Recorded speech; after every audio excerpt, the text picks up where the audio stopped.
英文裏邊圍標，英文點講呢？ Bid rigging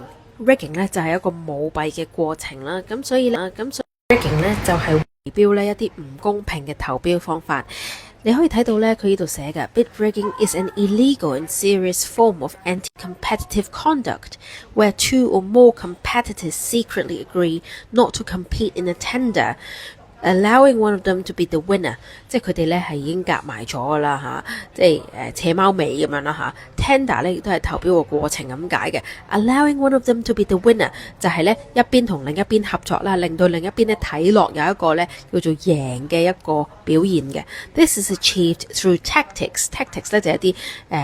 戰略啦 ，like agreeing not to bid， 咁佢可以咧係同意唔投啦 ，submitting higher bids 就係投即係佢睇落咧就係出咗一啲好貴嘅 proposal 啦 ，cover bidding 即係令到對方好似好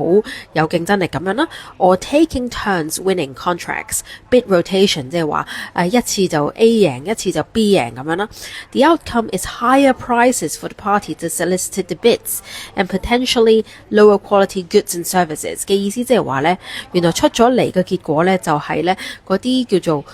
招標嘅人咧，就要俾高啲嘅價錢啦，攞到嘅一啲產品同埋服務咧，亦都係低質素嘅，所以咧圍標就係 bid rigging。咁當然咧，大家你話如果你講 manipulated rigging，manipulated bidding， 你可以明白啦，或者係 rigged bidding。咁大家都應該會明白嘅，因為 rigged 咧亦都係叫做舞弊、有舞弊嘅意思，所以 bid rigging 咧就係呢一個圍標嘅呢一個動作啦。